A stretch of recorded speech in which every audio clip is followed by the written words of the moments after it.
First of all మీరు teacher కదా, అవును. టీచర్ నుండి ఎలా అయ్యారు డైరెక్టర్? ఇక్కడ ఈ టీచర్ ఎలా అయ్యారు? ఈ టీచర్ అంటే యాక్చువల్లీ అది క్వాలిఫికేషన్ బీఎడ్ చేశానండి. సో ఆబ్వియస్లీ బీఎడ్ చేయడం అంటేనే టీచింగ్ ఫీల్డ్లోకి వెళ్ళే వాళ్ళు బీఎడ్ చేస్తారు. కానీ ఫిల్మ్స్ అంటే ఇంట్రెస్ట్ అంతకుముందు నుంచి ఉంది. ఓకే. సో బీఎడ్ చేసిన తర్వాత ఒక 2 years నేను టీచింగ్ చేస్తూ, so at the same time MSc కూడా ఫినిష్ చేసి అప్పుడు ఫిల్మ్ ఇండస్ట్రీకి వచ్చానమాట. I want to complete my studies actually. పూర్తిగా స్టడీస్ మొత్తం ఫినిష్ చేసి అప్పుడు ఇండస్ట్రీకి వచ్చి ట్రై చేద్దాం ఒక దీంతో ఫినిష్ చేయడం జరిగింది. బట్ ఫిల్మ్ డైరెక్టర్ అవ్వాలనేది చాయిస్ మాత్రం ఇప్పుడు గ్రాడ్యుయేషన్ టైంలోనే తీసుకున్నాను. ఓకే. బట్ ఆ టైంలో ఇమీడియట్గా రావడం కంటే స్టడీస్ ఫినిష్ చేసి వస్తే బెటర్ అని అలా చేస్తాను. సో ప్లాన్డ్గా వచ్చారనమాట. ప్లాన్డ్ రిస్క్ అంతేనా? అలా అనొచ్చా? ప్లాన్ రిస్క్ అనుకోలేదు. అంటే అవకాశం ఇప్పుడు మీరు ఈరోజు నిన్ను కోరి డైరెక్ట్ చేశారు, బట్ నిన్ను కోరి కంటే ముందు మీది ఒక 10 ఏళ్ల జీవితం ఉంది, ఆ స్ట్రగ్లింగ్ పీరియడ్ ఉంది. సో అదంతా కూడా ఆ టైంలో మీరు చదవకుండా వచ్చింటే రిస్కే అయ్యేది. అది ఫిల్మ్ మేకింగ్కి చదువుకి ఏంటి రిలేషన్ అనేది తెలియదు నాకు.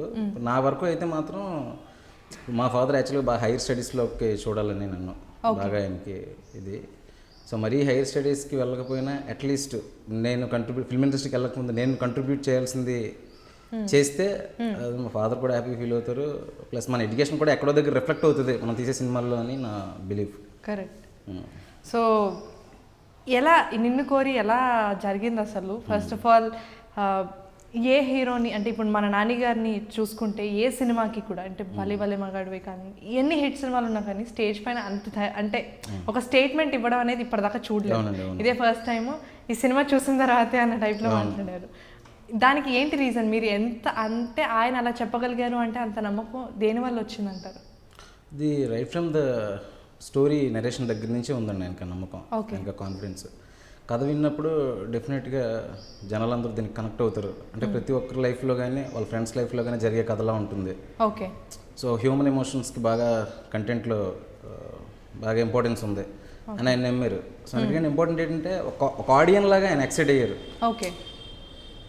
ఆ తర్వాత తను ఊహించుకునే దిస్ రైట్ స్క్రిప్ట్ అని ఫీల్ అయ్యారు తనకి. ఓకే. ఎప్పుడైనా ఒక ఆడియన్గా మనం చాలా టూ మచ్ ఎక్సైట్ అయినప్పుడు, ఇప్పుడు ఈ ఫిల్మ్ ప్రాసెస్ ఇప్పుడు ఫిల్మ్ మొత్తం అయిపోయిన తర్వాత కూడా ఎక్సైట్మెంట్ అలాగే ఉండిందనమాట. సో మనం ఏదైతే అనుకున్నామో అది ఈరోజు ఆడియన్స్కి చూపించగలుగుతున్నాం అని అతనికి నమ్మకం. అదే నమ్మకం నాకు కూడా ఉంది. యాక్చువల్గా మీరు ఈ 10 yearsలో అంటే చాలా స్క్రిప్ట్స్ రాసుకుని ఉంటారు.